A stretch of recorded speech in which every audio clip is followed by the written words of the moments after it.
حاضرین گرامی، آپ حضرات نے جو پروگرام سماعت فرمایا، اس میں آپ نے یہ محسوس کیا ہوگا کہ بار بار فاؤنڈیشن کے طلباء انگریزی زبان میں تقریر کر رہے ہیں۔ ایکچولی یہ آپ تک یہ میسیج دینا چاہتے ہیں یہ کہ اس فاؤنڈیشن میں جب تشریف لائے حضرت ہمارے مولانا ممتاز صاحب اور مولانا عبدالمجید صاحب، یہ حضرات بھی تشریف لا چکے ہیں مرکز نظام الدین سے، تشریف رکھیں حضرت۔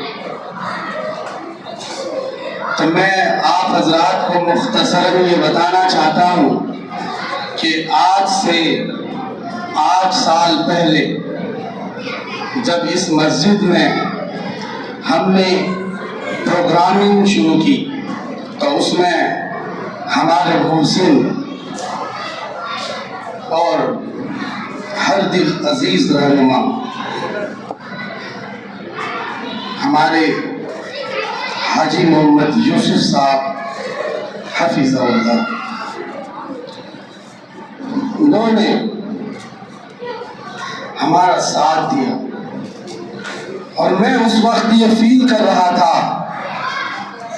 کہ یہ کیسے ہوگا، ایک مسجد میں بیٹھ کر ایک امام ایسا کیسے کر سکتا ہے،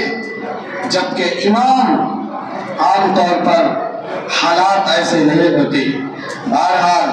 انہوں نے بھروسہ دلایا اور محنت شروع ہوئی،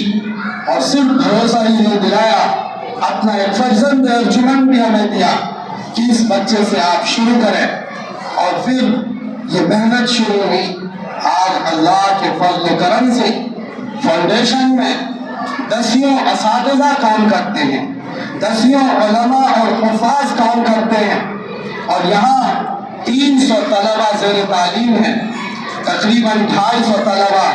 اسکول میں پڑھنے والے 1.5 گھنٹے کی شفٹ میں 3 سبجیکٹ پڑھنے آتے ہیں۔ اس کے علاوہ 72 لڑکے تقریباً درجہ حفظ میں ہیں۔ ہم بچوں کو جب حفظ کراتے ہیں تو ساتھ میں انہیں اسکولنگ بھی کراتے ہیں 8ویں کلاس تک، جس میں ہندی، انگریزی، میتھ اور سائنس سارے سبجیکٹ SST وغیرہ بھی پڑھاتے ہیں، اور ساتھ میں شام میں تقریباً 45 منٹ تک کے لیے ان کو مارکیٹ کی لینگویج سے آشنا کراتے ہیں۔ ہمارا ایک استاذ ان بچوں کے ہاتھ میں کاپی اور قلم دے کر یہ بتاتا ہے کہ ہم باہر جا کر دس اور دیٹ کیسے بولیں گے، شاپ پر جا کر، مال میں جا کر مارکیٹ کی لینگویج کیا ہے۔ ہمارا وہ استاذ ان بچوں کو انگریزی زبان کی اسپیکنگ بھی کراتا ہے۔ ساتھ میں جو بچے درجہ حفظ میں ہوتے ہیں انہیں 20 منٹ کے لیے اب کمپیوٹر میں بھی بٹھایا جاتا ہے، تاکہ یہ بچہ جب قرآن کریم حفظ کمپلیٹ کر کے باہر نکلے، خواہ وہ مدرسے میں جائے یا اسکول میں جائے، تو یہ آگے انہیں آسانی ہو اور دونوں ہی راستے ان کے لیے اوپن رہے۔ در حقیقت ہم انگریزی کی محنت نہیں کرنے کے لیے بیٹھے ہیں، ہماری محنت کی شروعات اور اس کا آخری مرحلہ دونوں سرکار مدینہ محمد الرسول اللہ صلی اللہ علیہ وسلم جو علوم لے کر آئے تھے اسی پر ہے۔ وہ علوم، وہ معرفت، وہ اللہ تعالیٰ کے پیغمبر نے جو لوگوں کو اخلاق دیے تھے، جو لوگوں کو میسیج دیا تھا، وہی میسیج جو مدینے سے بغداد پہنچا تھا، اور بغداد سے سمرقند کے راستے ہو کر ہمارے ہندیا دلی پر پہنچا، اور دلی سے دیوبند، اور آج سن 1866 کے بعد، نشأت ثانیہ کے بعد پورے ملک میں دارالعلوم دیوبند اور دارالعلوم ندوۃ العلماء کی جو تحریک چلی، اس تحریک نے چپے چپے اور گلی کوچوں میں حفاظ اور علماء تیار کیے، اور لوگوں کو علم نبوت سے آشنا کرانے میں کامیابی حاصل کی۔ اور در حقیقت اس فاؤنڈیشن میں اسی مشن پر کام کرایا جاتا ہے اور وہی تحریک لے کر فاؤنڈیشن بھی چل رہا ہے۔ اور ہمارے اس فاؤنڈیشن میں بچوں کو بے مثال حفظ قرآن کراتے ہیں ہم، اور ساتھ میں اس طرح کے علوم عصریہ بھی لگا رکھا ہے، جس سے ہم یہ کوشش کرتے ہیں کہ ہمارے بچے کا حفظ متاثر نہ ہو، اور ساتھ میں انہیں میتھمیٹکس بھی آ جائے، انہیں سائنس بھی آ جائے، انہیں انگریزی بھی آ جائے، انہیں ہندی بھی آ جائے۔ یہ بچے جو آپ کے سامنے انگریزی میں تقریر پیش کر رہے تھے، در حقیقت وہ وہی ان کو جو تعلیم دی جاتی ہے اسی کا نمونہ تھا۔ اور آج میں جب سن 2024 میں کھڑا ہوں تو یہ میرے دل سے آواز نکلتی ہے، میں اکیلا ہی چلا تھا جانب منزل، مگر لوگ آتے گئے اور کارواں بنتا گیا۔ اور آج یہ تقریباً 40 لاکھ پر مشتمل یہ سالانہ بجٹ اس فاؤنڈیشن کی تحریک پر خرچ ہونے کو جا رہا ہے، جو یہاں سے لے کر کلیت الشریعہ للبنات کا نظام چلتا ہے، جس میں تقریباً 34 لاکھ روپے شب و روز اس کے اساتذہ کی سیلری، اس کے بچوں کے کھانے کے اخراجات، اس کے بل، بجلی کا بل اور اس طرح کی چیزوں پر ہم اخراجات پر خرچ کرتے ہیں۔ جو سفر ہم نے 50 روپے سے شروع کیا تھا، آج وہ سفر 40 لاکھ پر پہنچ چکا۔ یہ میں اکیلا ہی چلا تھا جانب منزل، مگر لوگ آتے گئے، کارواں بنتا گیا۔ اس شعر کا یہ مشن سچا مصداق بننا چاہتا ہے، اور در حقیقت وہی مشن ہے یہ جو مشن شیخ الہند نے مالٹا کے جیل میں چلائی تھی، یہ وہی مشن ہے جو حضرت موہانی نے چلائی تھی، یہ وہی مشن ہے جو مولانا ابو الحسن علی میاں ندوی نے چلائی تھی، یہ وہی مشن ہے جو مشن مولانا مفتی کفایت اللہ نے چلائی تھی، یہ وہی مشن ہے جو مولانا حفظ الرحمان سیوہاروی نے چلائی تھی۔ در حقیقت ہم چھوٹے سے اس مشن پر در حقیقت یہ اسی کی کڑی اور اسی کا سلسلہ اور سلسلۃ الذہب کہہ سکتے ہیں۔ تو بہرحال ہم اس مشن پر کام رفتہ رفتہ لے کر چل رہے ہیں، اور یہ کوئی مفتی عمران ظفر کا کمال نہیں، مفتی تو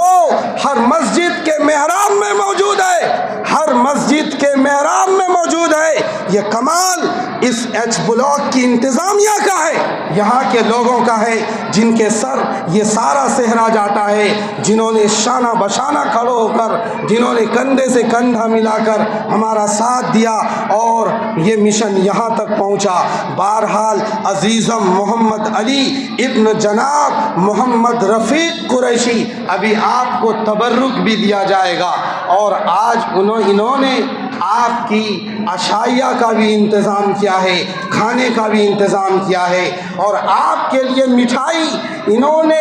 کتنی محبت ہے ان کو قرآن سے، انہوں نے کھورجا سے مٹھائیاں منگوا دی اور اسپیشل منگوا دیا۔ میں سلام کرتا ہوں ان کو کہ انہوں نے حفظ قرآن کا لحاظ کیا، اور میں در حقیقت انہی محبت کرنے والے لوگوں کے لسٹ میں آپ کا نام بھی شامل کرنا چاہتا ہوں۔ جن لوگوں نے قرآن سے محبت کی وہ وہی لوگ تھے جنہیں مصعب بن عمیر کہا جاتا ہے، جنہیں ابی ابن کعب کہا جاتا ہے، جنہیں عبداللہ ابن عباس کہا جاتا ہے، جنہیں عبداللہ ابن مسعود کہا جاتا ہے، جنہیں ابو ہریرہ کہا جاتا ہے، اور جنہیں اماں عائشہ کہا جاتا ہے رضوان اللہ تعالی علیہم اجمعین۔ در حقیقت انہوں نے اس طرح سے محبت کا مظاہرہ کیا، اور اس سے بڑھ کر میں آج اس بھری محفل میں سلام کرتا ہوں اس کی والدہ، اس بچے کی والدہ محترمہ کو، کہ جب ہمارے شہر کے بچے سو رہے ہوتے ہیں، ان کی ماں ان کے سروں پر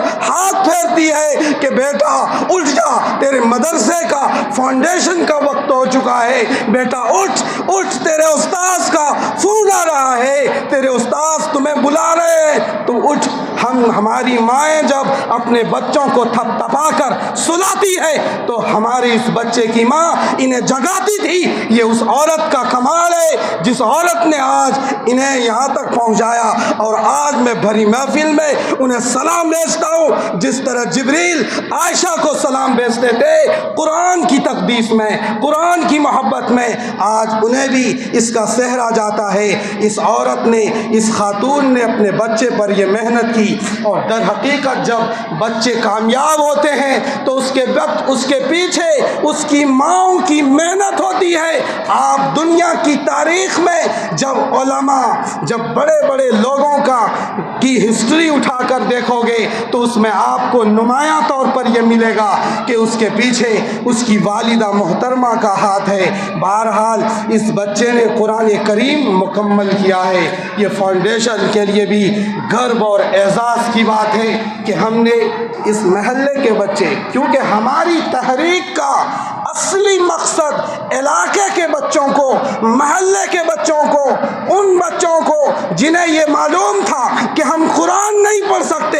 ہم نے انہیں ممبر پر کھڑا کر دیا. جن بچوں کے بارے میں یہ کہا جاتا تھا کہ یہ بچے کبھی قرآن نہیں پڑھ سکتے, فاؤنڈیشن کے اساتذہ نے محنت کی اور محنت کے نتیجے میں آج وہ حافظ قرآن ہوئے. کئی 2 پارے کے حافظ ہیں, کوئی 3 پارے کے حافظ ہیں. اردو شاندار ہوئی, ڈکٹیشن انہوں نے ٹھیک کیا. یہی ہماری چھوٹی چھوٹی محنتیں ہیں. اور در حقیقت ہمارے محلے کے لوگ اور یہاں کے جو سرکردہ شخصیات ہیں ان سب کی یہ مشترکہ محنت ہے جن کو یہ سہرا جاتا ہے.